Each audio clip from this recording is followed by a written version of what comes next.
ನಮಸ್ತೆ ಎಲ್ಲರಿಗೂ ಪ್ರೇಮ ಜರ್ನಿ ಚಾನಲ್ಗೆ ಸ್ವಾಗತ. ಇವತ್ತು ಒಂದು ಜ್ಯೂಸ್ ಮಾಡಾತೀನಿ. ಈ ಜ್ಯೂಸ್ ಹೆಸರು ಡಿಟಾಕ್ಸ್ ಜ್ಯೂಸ್ ಅಂತ ಹೇಳಿ. ಈ ಜ್ಯೂಸಿಗೆ 1 ಕ್ಯಾರೆಟು, 1 ಬೀಟ್ರೂಟು ಮತ್ತು ಒಂದಿಷ್ಟು ನೆಲ್ಲಿಕಾಯಿನ ತೊಗೊಂಡೇನಿ. ಈ ನೆಲ್ಲಿಕಾಯಿನ ನಮ್ಮ ಹಿತ್ತಾಗ ಬೆಳೆದಿದ್ದ ನೆಲ್ಲಿಕಾಯಿ ತೊಗೊಂಡಿನ್ರಿ. ನೀವು ಬೇಕನ್ಸಿದ್ರೆ ಬೆಟ್ಟದ ನೆಲ್ಲಿಕಾಯಿ ಅಂತ ಸಿಗ್ತಾವೆ ನೋಡ್ರಿ, ದೊಡ್ಡವು, ಅವನ್ನ ತೊಗೋಬೋದು. ಇದ್ರ ಬೀಜ ಮಾತ್ರ ಭಾಳ ಎಳೆವಿರೋದ್ರಿಂದ ಇದನ್ನು ನಾನು ಒಟ್ಟ ಕಟ್ ಮಾಡಿ ಬೀಜ ತೆಗಿಯಂಗಿಲ್ಲ, ಹಂಗೆ ಡೈರೆಕ್ಟಾಗಿ ಹಾಕ್ಕೊಂಡ್ಬಿಡ್ತೀನಿ. ಬಟ್ ಬೆಟ್ಟದ ನೆಲ್ಲಿಕಾಯಿಗೆ ಬೀಜ ತೆಗೆದು ಹಾಕ್ಕೋಬೇಕಾಗ್ತೈತಿ. ಈ ಜ್ಯೂಸ್ ಬೆನಿಫಿಟ್ಸ್ ಭಾಳ ಅದಾವ ಹೇಳ್ಕೊತೋದ್ರ, ಆದ್ರೆ ಒಂದು ಹೇಳ್ತೀನಿ ನೋಡ್ರಿ, ಸ್ಕಿನ್ ಮಾತ್ರ ಗ್ಲೋ ಆಗ್ತೈತಿ.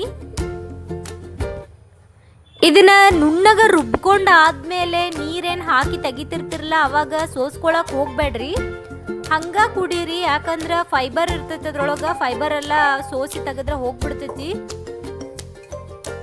ನಮ್ಮ ಮಮ್ಮಿಯರ ವೀಕ್ಲಿ 1-2 ಟೈಮರ ನಮ್ಮ ಪಪ್ಪಾರಿಗೆ ಈ ಜ್ಯೂಸ್ ಮಾಡಿಕೊಡ್ತಾರ. ಹಾಗಾಗಿ ನಮ್ಮ ಪಪ್ಪಾರು ಇನ್ನೂ ಹೆಂಗಾಗಿ ಕಾಣಿಸ್ತಾರ. ನೀವು ಹೆಂಗಾಗಿ ಕಾಣಿಸ್ಬೇಕಂತ ಅನ್ಸಿದ್ರೆ ಈ ಜ್ಯೂಸ್ನ ವೀಕ್ಲಿ 2 ಟೈಮ್ ಮಾಡ್ಕೊಂಡು ಕುಡೀರಿ. 1 ಚಿಟಿಕೆ ಆಗುವಷ್ಟು ಉಪ್ಪು ಹಾಕೊಂಡು ಕಲ್ಸ್ಕೊಂಡು ಕುಡಿದ್ಬಿಟ್ರೆ ಹುಳಿ ಸಿಸಿ ಒಂಥರ ಚಲೋ ಇರುತ್ತೆ ರೀ. ನಮ್ಮ ವಿಡಿಯೋ ಇಷ್ಟ ಆಗಿತ್ತಂತಂದ್ರೆ ಲೈಕ್ ಮಾಡಿರಿ, ಶೇರ್ ಮಾಡಿರಿ, ಸಬ್ಸ್ಕ್ರೈಬ್ ಮಾಡೋದು ಮಾತ್ರ ಮರೆಯೋಕೆ ಹೋಗ್ಬೇಡ್ರಿ. ಟೇಕ್ ಕೇರ್, ಬಾಯ್.